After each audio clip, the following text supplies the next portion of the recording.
Bueno, antes de nada, agradecer a Gloria y a todo Arrenteo Chan, tanto por el apoyo en su momento como ahora en que pueda estar aquí yo y que también pueda estar aquí todos. Estoy, bueno, un poco nerviosa, pero también muy contenta de veros. Bueno, como os decía Gloria, yo estuve aquí en 2019 y era la primera vez, antes de la pandemia, justo, la primera vez que estaba en Galicia como investigadora y no como turista, aunque había estado de pequeña o quizás con mi madre y con mi abuela. Y estuve haciendo, bueno, estuve tanto trabajando, bueno, tanto aquí en Gradín como en Frochamp, cerca de Santiago, viendo un poco cómo reaccionaba la gente o qué se generaba después de los incendios, ¿no? ¿Qué se generaba después de los incendios? Y a raíz de eso salieron dos publicaciones en inglés, que son un tostón académico que tengo que escribir porque es parte de mi trabajo, pero que si alguna persona está interesada en leerlos, están abiertos y os lo puedo facilitar. Los pongo aquí para contextualizar un poco, ¿no? Uno de ellos es el que voy a presentar ahora, en el que trabajo lo que hablé con las personas en Gradín, principalmente en Gradín, y también en un contexto de Suecia, que es donde yo estaba haciendo una estancia de postdoc, después de mi doctorado. Y después hay otro artículo que también lo podemos discutir más adelante si os interesa, que lo hago con un colega de la USC, sobre cómo la gente que está sacando eucalipto define el eucalipto, qué percepción tiene del eucalipto, no solamente para tener una idea, no solamente de los propietarios o de la Junta, sino también qué idea, cómo describe la gente que está vinculada en acciones en el territorio, cómo define el eucalipto. Pero ahora no voy a hablar de este, sino voy a hablar de este primero que os comentaba. Bueno, yo como siendo extranjera, digamos, de Galicia, creo que hay poco que os puedo contar de lo que son los incendios aquí, ¿no? Que tenéis, el incendio forma parte de la experiencia casi cotidiana, ¿no? O el pan de cada verano, ¿no? Como me decía la gente paseando por aquí, ¿no? Y ahora hay algo que pasa desde una mirada social que a veces no es muy popular, porque suele hacer como un análisis muy técnico desde lo forestal, de cómo está el combustible, ¿no? O muy en términos de la propiedad, de quién se quemó, o de quién es lo que se quemó, ¿no? O de quién lo inició. Suele haber estos debates que son o bien con una idea de responsabilidad muy pequeña, es decir, la persona individual que lo quemó, que a veces puede ser pues el loco pirómano, o como algo muy alejado de nosotros, o bien causas, una responsabilidad muy difusa, como es el cambio climático, que sabemos que el cambio climático es tan complejo que al final todas somos responsables, ¿no? Todas las personas. Entonces, otras miradas que son más comprometidas con el territorio, como es ver quién está, cuál es la historia del paisaje forestal, ¿no? Cuáles han sido los intereses económicos que han hecho que se genere un bosque que tiende a quemarse, ¿no? ¿Cuáles son las políticas que ayudan o no para que haya una despoblación rural? O sea, medidas como más estructurales acaban siendo poco discutidas, ¿no? Y lo que aparece pues es un debate sobre cuánta extinción. Poco a poco la idea de prevención se hace más hegemónica, pero sin embargo sigue habiendo mucho interés, ¿no? en la extinción y poco, al menos a nivel noticias, ¿no? A nivel de poner la tele cada vez, a nivel de incendios, aparecen un poco unos debates más estructurales, ¿no? Más políticos en ese sentido, no un sentido político de partido, de que dice el PP o el PSOE, sino más bien que tengan una implicación en el territorio, ¿no? Entonces, un poco, cuando yo llegué aquí, mi idea inicial era empezar a romper, o querer romper, si quieres, estereotipos en torno a la vulnerabilidad. Normalmente, en nuestro día a día, cuando hablamos de que alguien es vulnerable, pensamos que es débil, que no tiene capacidad para responder a lo que le pasa. Como es pobrecito, ¿no? Que es vulnerable. Incluso las personas que son vulnerables, como nos podemos sentir incluso ofendidas, ¿no? Es que está muy vulnerable, como si fuera algo negativo, ¿no? Por supuesto, eso habla de un dolor y una dificultad para afrontar algo, y no solamente en nuestro día a día, sino también en los informes sobre cambio climático se define vulnerabilidad como susceptibilidad al daño y falta de capacidad de afrontamiento. Sin embargo, desde una mirada crítica feminista, se ha empezado a trabajar, por eso viene la idea desde este lado, ¿no? Es el feminismo, que después aparecen otras cosas, como el ser vulnerable no es opuesto a la acción, no es que para actuar tengo que dejar de ser vulnerable, sino que ser vulnerable y actuar pueden estar conectados. Y de hecho a veces, precisamente, es el ser consciente de nuestra vulnerabilidad lo que nos hace actuar. Y después, otro de los estereotipos que yo no estaba en mi intención romper, pero acababa haciendo, era un poco dar la vuelta a la tortilla. Y esto aparece porque yo, aun siendo española, estoy trabajando en Suecia y vengo a Galicia. Entonces yo digo, me presento y digo, no, soy una investigadora que trabaja en Suecia. Y empiezan a aparecer discursos de, ay, es que eso allí no pasa.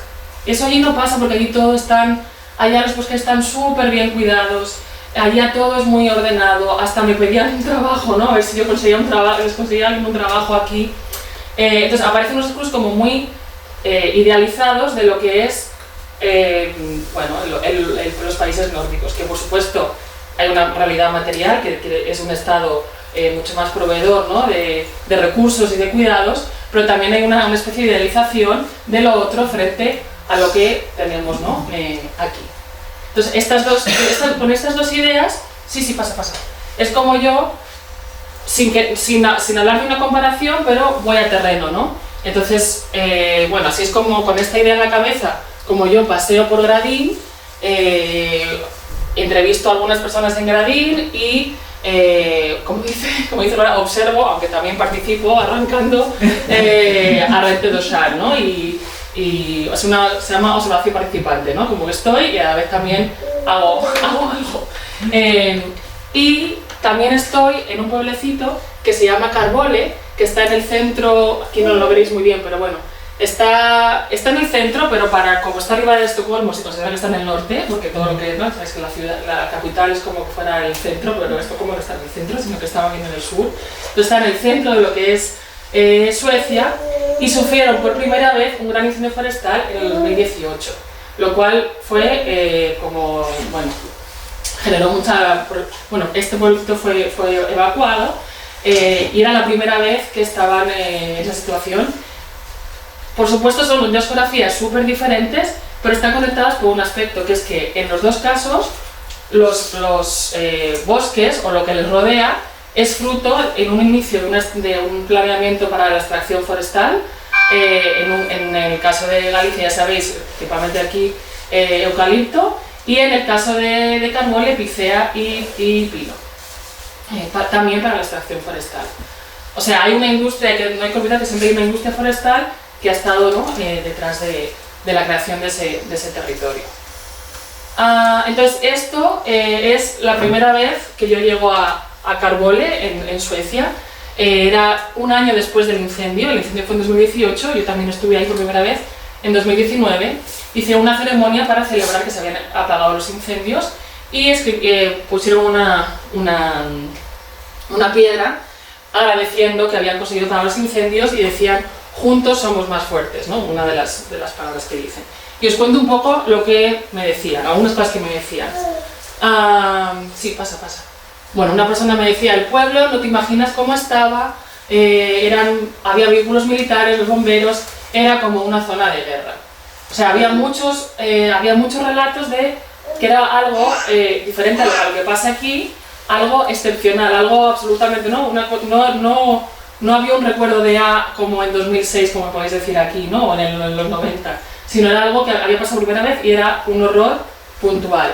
Sin embargo, también se contrastaba con otros relatos que me decían, nunca tuvimos miedo, ni siquiera cuando nos evacuaron. Después de una semana, el de Suecia había controlado el fuego. Suecia ganó esta batalla. En Suecia estábamos acostumbrados a que nos cuide el Estado. Otras cosas que me decían, como también aparece aquí, que los vecinos se organizan. En este caso se organizan por un grupo de Facebook para alertar a los vecinos de cómo va, ¿no? De cómo va la extinción del fuego, recogen comida, mantas, agua para las familias y también para asistir a los bomberos. Pero hay cierta... una persona, por ejemplo, me decía, Finlandia tuvo los mismos incendios y no les hicieron falta ayuda. Estaban un poco, había una cierta molestia de que Suecia tenía que recibir ayuda de bomberos, sobre todo polacos y alemanes. La extinción de incendios debería ser importante para Suecia. Necesitamos estar preparados para una respuesta muy rápida y conseguir aviones, porque no tenían aviones de extinción y tuvieron que pedirlos prestados. Y ayudar a otros, como Portugal, España y Grecia. O sea, es que ellos quieren ayudarnos a apagar los incendios, ¿no? Como un país enriquecido. Y muy poca gente, de hecho solamente una persona, y de manera muy tímida, me dijo, bueno, me gustaría que los dueños de los bosques mezclaran pinos con los abedules porque no se queman tanto y en las tormentas tampoco se caen tanto, pero no sé si lo harían porque los pinos son más rentables. Solamente una persona hizo un comentario más relativo a conocimiento ecológico local, ¿no? De qué especies sí o qué especies no. Ya os voy a contar un poco lo que algunas personas estáis por aquí que me dijisteis, lo que pasó en 2017, ¿no? Era un infierno, esto ya es aquí, no había forma de detenerlo, pero no solamente durante el incendio, ¿no? Varias personas me decían, es una decepción ver todo quemado y ver que ha sido plantado y vuelto a plantar, es decir, no solamente una impresión durante el incendio de manera puntual, sino el hecho de estar constantemente rodeada de monocultivo forestal o de eucalipto sin gestionar y ver cómo en algunos estados se ha vuelto a plantar. Es muy desmoralizante, ¿no? Me decía. Aquí una persona que me decía, bueno, yo normalmente soy muy relajada y no suelo ver riesgos por ninguna parte, es decir, no es que la gente esté, ¿no? Como reconociendo que en su día a día es una persona tranquila y sin embargo vivir en el contexto en el que vive le hace sentir que es una bomba, como dice, una bomba de relojería, ¿no? Una ansiedad cotidiana porque siente miedo de que seguirá así, no solamente el pasado, hay recuerdos del pasado, la situación de recordar el incendio en concreto y también al futuro, ¿no? La situación será mucho peor año tras año. Después una persona que trabaja en educación me hablaba, hizo mucho hincapié en el impacto que tenía esto para los niños, ¿no? O sea que en un futuro más, precisamente estando en la escuela, me parecía relevante, ¿no? También traerlo, ¿no? Estar expuesto y tener tanto miedo al fuego, seguro que algo se queda dentro de nosotros, y especialmente los niños. Ese impacto queda con ellos y con nosotros. Todos sabemos que necesitamos tener un plan para escapar si esto sucede. Pero sí que aparecen, la otra también, pero aparecen mucho más fácilmente ideas sobre desde dónde se para el fuego, ¿no? Que no pasaba allí, ¿no? Esto de que aquí mucha gente se queda en casa y para el fuego, ¿no? O sabe a qué lugar del territorio hay que ir, si a una terraza, si a este valle sí, a este valle no, para poder proteger o parar el fuego. Y el tema y la organización que aparece después del incendio, ¿no? En este caso para sacar el eucalipto, y no solamente para prevenir futuros incendios, ¿no? Sino también como una idea de que otro modelo forestal en el territorio es posible, y también como una especie de gestión emocional, ¿no? Una persona me decía, sacamos el estrés de la semana y también gestionamos la rabia de ver todo lo que está pasando a nuestro alrededor, ¿no? O sea, hasta la propia vinculación en la acción como una forma de gestión emocional de lo que está pasando alrededor. Bueno, y estas son iniciativas como Arrente do Xan, que después Gloria os puede contar más para quien no conozcáis, y también con las brigadas deseucaliptizadoras, que es el otro artículo en el que trabajé, que os puedo contar más después. Entonces, esto es un poco para cerrar, porque a mí me interesa más darse una pincelada y después escucharos, trayendo un poco lo que os he contado, ¿no? en los dos casos. Lo que esto implica es que, aunque solemos pensar que ser vulnerable es ser débil, estar, ¿no?, conectado con la pérdida o con la indefensión o la pasividad, por supuesto, esto no quiere decir que no haya que reconocer, ¿no? O que no haya que... O sea, hay un dolor, ¿no? Tanto a nivel físico como a nivel material, económico, paisajístico, ¿no? Pero verlo como unas gafas feministas abre un poco más la perspectiva, ¿no? Y vemos otras cosas.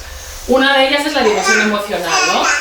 No solamente, pero es muy importante no solamente verla a través del hecho puntual, que es lo que aparece en las noticias, ¿no? El incendio, sino en el cotidiano, ¿no? Del día a día de vivir en un paisaje que está o que se acaba de quemar o que estamos esperando a ver cuándo es el siguiente incendio que se va a quemar, ¿no? Y poco se habla de esto, ¿no? Ahora no sé si habéis visto, hay varias noticias que hablan de la ecoansiedad, sobre todo en los jóvenes, ¿no? En los movimientos de los jóvenes, pero no se habla mucho en el cotidiano. Y de hecho a veces yo encontraba que en mis entrevistas casi que eran un espacio para que la gente me lo comentara, porque no hay espacios para, de manera pública, transitar lo emocional como en otras cosas, ¿no? Como es la muerte, como es...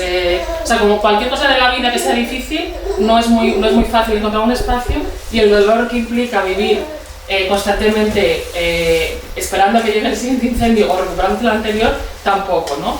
Entonces, como hay esta necesidad de visibilizar el impacto emocional que tiene vivir en un contexto como este. No solamente... y lo que tiene, no solamente lo que respecta al paisaje, sino también a la falta de implicación por parte de quien tiene más poder, ¿no? Que son las autoridades o los entes público-privados. También con estas hojas feministas también se abrimos a entender que se abren relaciones de cuidado, o sea, cuando hay vulnerabilidad y a veces no hay personas que puedan cubrir esas relaciones de cuidados, aparecen en este contexto, principalmente me encontré mujeres liderando la organización de los cuidados, tanto en organizaciones cotidianas de prevención de incendios día a día, a través de diferentes asociaciones vecinales, como durante la emergencia, ¿no? gestionando el incendio forestal, la emergencia. Y esto contrasta con la idea que solemos tener como el incendio como un espacio masculino, que sí que ¿no? sigue considerado un espacio muy masculino, y sin embargo hay mujeres que están participando, por supuesto, dentro de las brigadas forestales, ¿no? y de transportes, etc. También hay mujeres, pero no me refiero solamente a eso, ¿no? Me refiero a esas mujeres que, sin ser reconocidas su trabajo, están haciendo un trabajo, sin ser pagadas por ello, digamos, están haciendo un trabajo constante de prevención o de gestión del incendio. Y también es interesante cómo esto del cuidado aparece en el caso de Suecia, ¿no? Por esta cosa de que el Estado nos cuida a nosotros.